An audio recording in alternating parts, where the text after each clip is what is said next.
Welcome to The Lock Shop with Nielson and Hustler, powered by Coolbet Canada.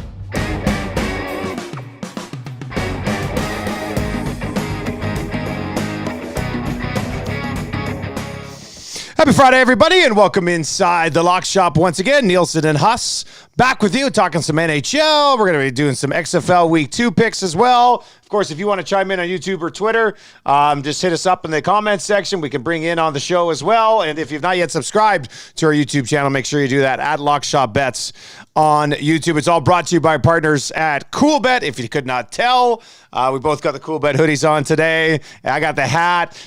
Sign up for an account today. Use the code LOCKSHOP. All the numbers you hear on the Lock Shop you can find at Coolbet. Hus, what's this NFL hats you got here, buddy? I know. What's this? Listen. I'm not even sure what this league is. I need to replace the N with an X. For speaking of which, it was hilarious. I went down to local watering hole last night, watched the hockey, and shout out to my guy Mook, who showed up with a stream on his phone of the XFL game last night because we didn't have it on TV. And damn it, AJ McCarron. Remember AJ McCarron? Oh, I do remember AJ McCarron. Yeah, he's getting love from The Rock on Twitter for taking less money to play in the XFL so his kids can see him play. And damn it, man, the Dragons had a nice start. Were they up 12-0? Yeah, exactly. They it was a big comeback. 9 points in the fourth quarter, including a missed field goal. And yes, the Sea Dragons 0-2 on the season. We do have some XFL matchups. I guess there's one game tonight, and then there's a game tonight. Tomorrow. Yeah. So we'll get to all of that. But, man, a big night in the National Hockey League. Shout out to the Coolbet exclusive, that McDavid versus Crosby goal prop sort of saved me last night because the Rangers did us dirty.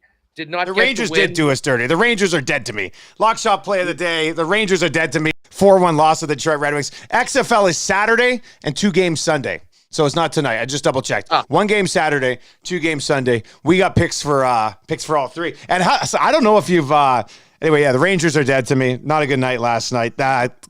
Exclusives though with McDavid versus Crosby very much paid off. Have you checked out the Honda Classic today? Ooh, I have not. One of our guys is 8 under today. Chris Kirk, 8 under, 9 under for the tournament. 62. Oh my God. Well, yeah. I'm waiting for my guy. Svensson's 4 under today too, buddy. He's T13 right now. This is crazy. Well, yeah, I'm looking at it right now. So we each had 3 picks. We've got a nice little spread near the top of the leaderboard. Kirk with his monster round today. He's 8 under. Justin Suh, 10 under. Billy Ho, 30-1, was the first round leader. He finished at 5 under yesterday. He has just completed 2 holes so far. Yeah, and the Canadian Adam Svensson, 4 under. He's looking good right now as well. And I guess Shane Lowry is probably going to be going off a little bit later on. He's Sunday's won over today. Went over through 2. So hey, we just got to get to the weekend, but it would be nice to be It would nice to be on that first page of the leaderboard. Oh, and Taylor Pendrith as well. T28. 69-69. Yeah. I got on that exclusive 11-1. Billy Ho, Sung Jae, Taylor Pendrith, all top 20s. Looking good on that one right now, setting into we don't want to celebrate too early, but we got a lot of guys in the mix. So that's nice to see. You can't win the bet if those guys aren't making the cut to start. And hey, listen, near the top of the leaderboard. And a 62 sometimes is enough to win it for you if you're steady the rest of the way. So yeah. I mean, listen, he was 69 in the first round, so obviously had a little bit of on my guy Benny on with a 65 today. Byung-Hung On. I used to pick him. I thought about him. He was on my short list this week. He was off the tour. This is the sort of event I'd love to see him have a nice start. But Team Billy Ho today. Get back up to the top of the leaderboard and see what's up. Hey, last night, just quickly, we talked about the picks. And I'm now essentially fading West teams. The East and the West of the NHL now is basically the varsity and the JV of the NHL right now. And when you got a varsity team playing a JV team, you can often just go with the better squad, better conference. And we got it last night. Jersey with that big comeback win against the Kings after they were down 2-0. And I'll tell you what, that ending to the game between the Seattle Kraken and the Boston Bruins was absolutely nuts. Boston's incredible, man. They just find a way to win night after night after night. And a big win for the Vegas Golden Knights. I mean, Calgary still does get the point.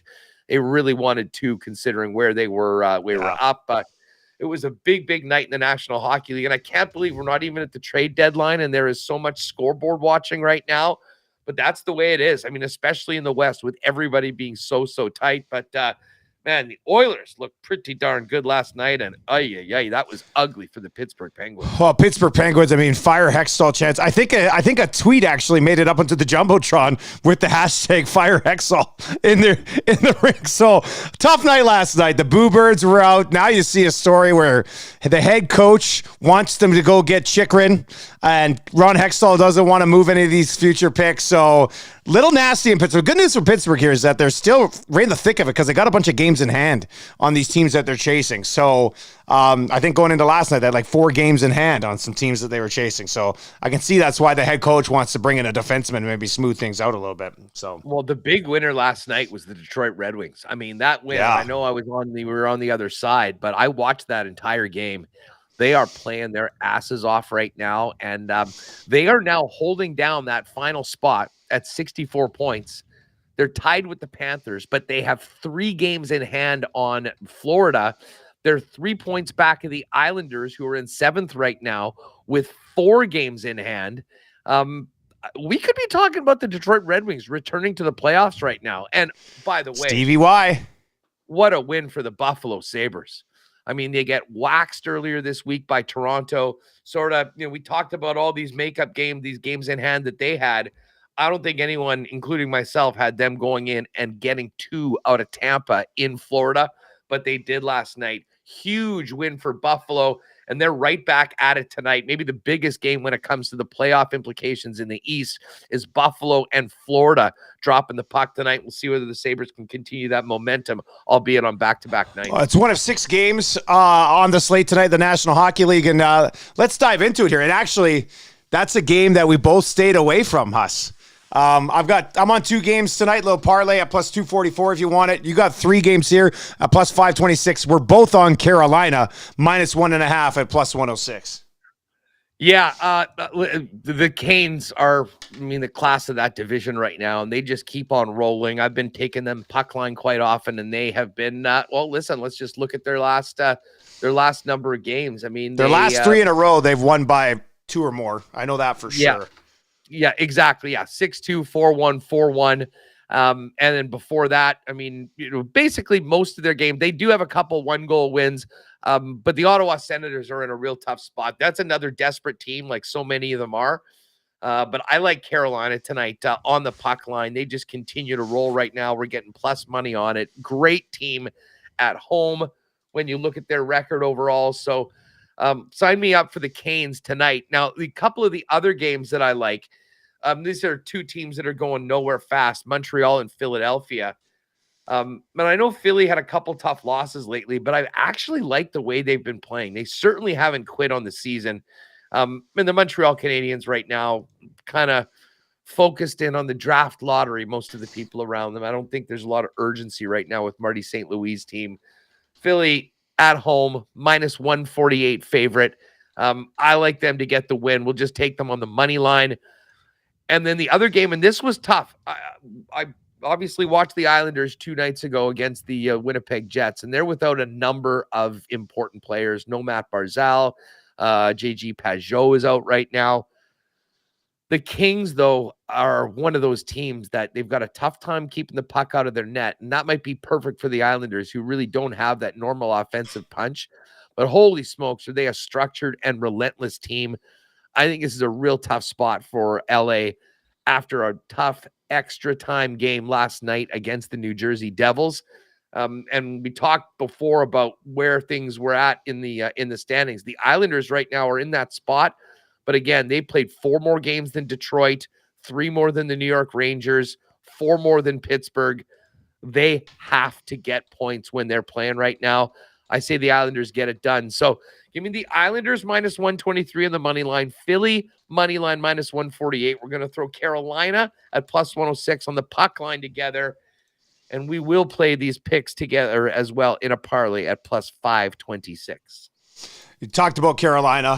When I saw your play come in, I was like, oh, good. He's on Carolina, too. I feel pretty good about Carolina tonight. I mean, if it wasn't for Boston, man, we don't be talking about Carolina. Like, Carolina is an absolute wagon this year as well. I'm very fascinated to see what happens with Carolina between now and next Friday, right? The Leafs have made their move. The Rangers have made their move. The Rangers are still being linked to Pat Kane. So that's still a thing that could happen, right? And then the Bruins go out and get Orlov. Carolina can't possibly sit there and not do anything. Like, they've got to hop in on this at some point. Hey, I think they might get Meyer. I mean, I think they're the one team that won't mind about. That'd be a nice pickup. Meyer.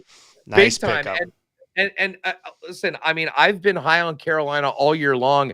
I'm just looking at the Cup futures right now. Boston, after the trade, the clear favorite at plus 490. Still a lot of respect for the Avalanche, assuming that they get healthy. They're the favorite in the West at plus 675. But the Canes are plus 750. And I have a feeling if they are able to make that deal, if they're the winner of the Timo Meier sweepstakes, that number probably plummets to maybe plus 650, maybe 600. To me, it's between those two squads, Boston and Carolina. Although Boston in particular will have a very tough second round matchup against whoever wins between Toronto or Tampa, probably Tampa. And the Canes then in that final round. I mean, the East is just so strong. And who knows? I guess if you're on the West side, you hope your team can make it through. And it's just such a gauntlet of the East. You wonder what'll be left of whoever wins the East in the final. But if you do think that Carolina is going to make a move and you're high on them, I'm not sure. They got $10 million in cap space, buddy. Well, exactly. They're able to do it. They can handle the, worry about the Meyer contract afterwards, trade him in the offseason if he's not going to sign long-term, qualify him. So just that Kane's future number, I think, could go down, especially if they do get an impact player, as is rumored to be. And man, he'd look good on that Carolina team as everyone else in the East loads up as the arms race continues heading into next Friday's trade deadline. So I am on Carolina minus 1.5, same as Hus there, plus 106. And I'm going to throw in another under for the Winnipeg Jets. This right now it's at 6 at Coolbet. So I bumped it up to 6.5 to cover the 4-2 type of game. Minus 149 is where it's at if you bump it up to 6.5. You parlay it with that Carolina at plus 106, you get to plus 244. Winnipeg has not finished over a total in a game in their last 10. It's 9 unders and a push. Colorado hasn't played since the 19th. Colorado's had like 4 or 5 days off. Huss, I'm sure you've talked about this on Winnipeg Sports Talk. Yeah. What are you expecting from this game tonight? I know you're not on it, but what are you expecting? Well, I mean, I hope to see a desperate Winnipeg Jets team get back to their structure that has sort of left them over the last little while. It's been really interesting hearing Rick Bowness talk. He was very clear to challenge his team when they didn't play well. He'd call them out earlier this year. On this road trip, that really wasn't the case. I think sort of trying to reinstill some confidence that's maybe gone south for them. Listen, the bottom 6 has done absolutely nothing in the better part of the last month and a half. I mean, Adam Lowry, who's a great player for the Jets, hasn't scored in 31. Morgan Barron and Saku Menelainen pushing 20 games without a goal. They got to find something. Part of me thinks that this will be a game that we'll actually see a ton of scoring in because it just seems like it has to happen sooner or later. You know what I mean? But certainly, I mean, the trends are, if you've just been hammering unders on the Jets for the last month, you've been winning just about every night. So certainly cannot blame you for going there. As far as the Avalanche, though, tonight are without Cale Makar, still without Landeskog. Pavel Francouz will be out, so it's probably going to be Georgiev. Jonas Johansson's the backup right now. Should be a great game. Winnipeg Jets need a result big time. And hey, you know what? Maybe, the team to beat in your division, defending Stanley Cup champs, Friday night, home ice. Maybe this is exactly what the Jets need to get back. By the way, check the exclusives a little bit later on. Just sent a exclusive in. I imagine it's probably going to come up at 5-1 plus 500. A Jets to win and over 5.5, and Kyle Connor to score. We had the goal scorer Nikolai Ehlers last game against. Yes, that's right. You did have. I saw when Ehlers scored. I was like, oh, that's on Huss's parlay. Well, and the good thing was I actually nailed it too. I finished Winnipeg Sports Talk by going, enjoy the game tonight. Nikolai Ehlers scores, mark it down. And sure enough, he scored, but that was the only guy that did score for the Winnipeg Jets. So they're going to need to get it going. Big game here. I am a little surprised considering the recent struggles of Winnipeg that this game is so close to being a pick 'em. The Jets minus 105, Avalanche minus 111 in the game tonight. Was sort of thinking the Jets would be plus money and the Avs would be a bit more, especially considering the rest that they've had. But they're a different team without Cale Makar in the lineup. So we'll see whether Winnipeg can take advantage of that tonight. All right. And now for the first time ever, we go head-to-head on XFL picks because we were both on the Sea Dragons last night. There's a game on Saturday, 2 games on Sunday. We're both playing the total in the Saturday game, and then you get the other 2 games on Sunday. I still would like a few more weeks to kind of dive into this, but I'm gonna fade a Paxton Lynch team as often as I possibly can. So we've got that. But this DC Vegas game, you're on the over, I'm on the under. You expecting some points to be scored here? It's such a low number, right? We're just not used to it yet. It's such a low number. They both hit the 20 mark in week number 1. I imagine the offenses hopefully will be a little bit better. Although the funny thing is, for the overs, one of the best things you can have is actually inept offenses and big turnovers. That was one of the keys last week to the Renegades' big comeback win in their week 1. It seemed like Houston sort of is the team to beat, and you've got them. But I can't help but think that maybe this is a little bit of an overreaction. But as far as the night game tomorrow between DC and the Vipers, I am going to take that over. Over 36.5 at plus money. Couldn't help it. So we'll see whether we can get those points. And then the other 2 games, I mean, the game to watch, if you're going to check out one of the games, will be the game Sunday, the 6 o'clock game our time. The Arlington Renegades and the Houston Roughnecks. Houston, by the way, has maybe the coolest football helmets I've seen in a long time. It's like the flag of Texas with the 3 different sides to it. But listen, the Renegades were at a big comeback win last week. I think that was it. Like their defense got them right back there in the game. Obviously, they need a little bit more from the offense, and Houston had a great start. But listen, you got this big Texas rivalry. Got to be a close game, right? Give me the underdog plus 110 at plus 3.5 in that game. And we're both on the Brahmas. The San Antonio Brahmas taking on the Orlando Guardians, a 3-point favorite on the road, minus 133. Tells you what the bookies think about the Orlando squad and Hines Ward's team. I'm going to go with the under here in the 36.5. DC had 12 first downs in their first game. Vegas did not allow an offensive touchdown against. So I run with that a little bit here and play the under 36.5. I'm with you on the Brahmas. And on the Roughnecks, I think I'm just going to side with Wade Phillips until he loses a game in this thing. You know, like Wade Phillips has a ton of experience.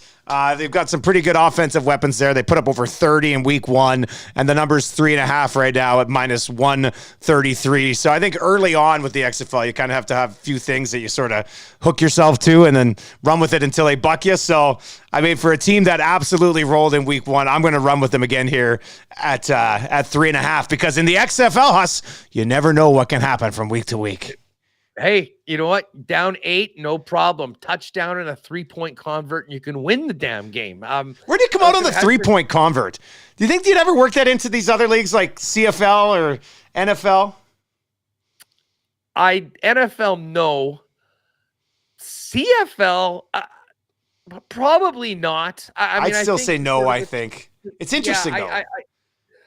Well, the other thing that, I think people notice if they watch the games, instead of onside kicks, you can try to keep the ball starting with that idea. 4th and 15. Obviously, if you don't get it, the other team has it in the red zone for all intents and purposes. But there's some pretty neat tweaks to the rules. And the bottom line is small wagers early on for XFL.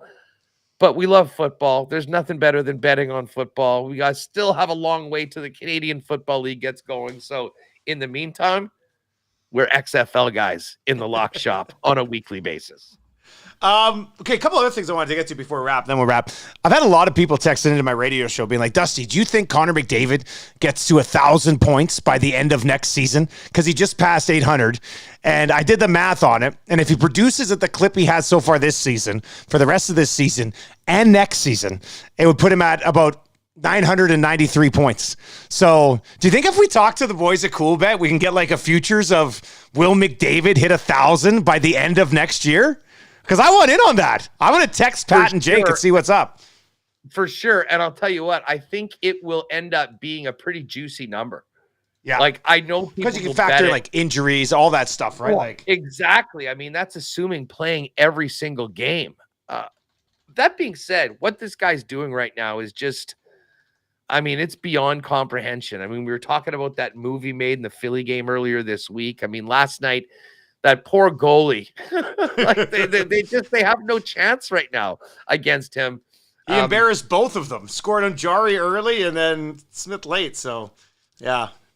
You know what would be a funny thing is to get a date that Connor McDavid will get the 1,000th point for. And you could have a number for the end of next season. Yeah. And then maybe say November 1st of the following year, knowing that those games will come in. Injury is the biggest impact on that. And that's, one of the big reasons why. And we go back to our preview show for the NFL.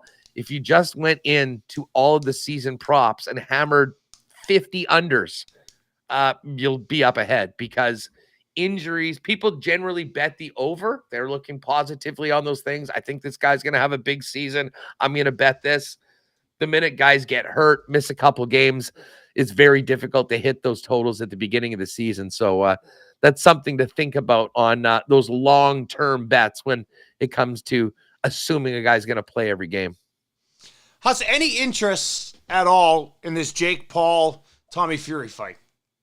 Actually, funny you bring that up. I do have some interest in this. And mainly because it's not, I mean, by all accounts, and just by looking at what we've got on the board, it's relatively close, competitive. I mean, I thought most of the other Jake Paul fights were, I don't want to say fixed, but going up against guys that there was no business. There's too much money invested in him. Yeah, but I mean, this Tommy Fury, the younger brother of Tyson Fury, the heavyweight champ, and it's Jake Paul minus 141, Tommy Fury plus favorite, 115. Yeah. I still have to think Paul probably wins, and this is not because he's some great boxer, although from people I've talked to that actually know boxing, he's taken it very seriously. He's got some good power. But the fact that Fury does have a fighting background, I think makes this a little bit more interesting. There's been a lot of great trash talk, I'll tell you that. There is some value. Fury's 8-0. It looks like a little bit of a pretty boy, though, The thing is, 8-0 in boxing, and then you kind of do a little digging and seeing who the guy fought, and you realize it's just a bunch of tomato cans. So, I mean, put it this way, I'll probably try and check it out. I see that is it in North America or is it in? No, I think it's overseas. I don't know if it's in Saudi or where, but it's somewhere over there. Yeah, because we've got a 4:00 start on this. But yeah, if you want to bet on that, Saudi Arabia, I guess Diriyah Arena in Riyadh, Saudi Arabia. Wow. But yeah, Paul minus 141, Fury plus 115. And that one, I guess the time here in Central Time, 4 p.m., 5 Eastern, 3 Mountain. Get your bets in for Paul Fury. Did you see what happened yesterday? Before they go. When it's an all or nothing fight now? Paul told Fury, if Fury beats him, he's going to pay him twice as much as he's already paying him. And if Paul wins, Fury gets paid nothing for the fight. So challenges him to it. Fury stands up and it's not saying anything. Then Fury's dad from behind goes to Paul. He goes, deal. So yeah, it was, I don't know if it was whatever, but I laughed at it. I tweeted out last night. I said, it's like a Rocky movie made for the CW network. So we'll see what happens. But speaking of the CW network, do you have the CW network? Do you get it? I don't know if I have CW network. I mean, maybe.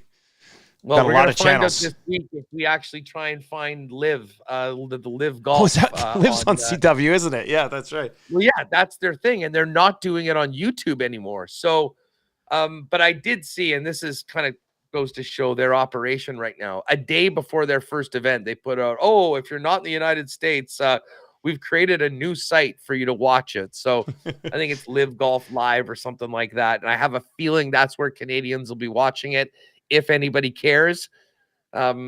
I did like Abraham answer at 11-1 at the Mayakoba Open. I do have a little sprinkle on Abe. But I mostly focused on the Honda Classic, considering the way we started yesterday and the way things are looking today in round 2. Let's keep rolling with that for sure. We'll be back with more Lock Shop action. If you're betting on the NHL tonight, good luck. Enjoy XFL Week 2, and we'll be back recapping it all next week. If you've not yet subscribed to our YouTube channel, please do that. At Lock Shop Bets on YouTube. When we hit 1,000 subscribers, we're going to give away $1,000 cash. Huss, enjoy your weekend, man. Have a great one, dude.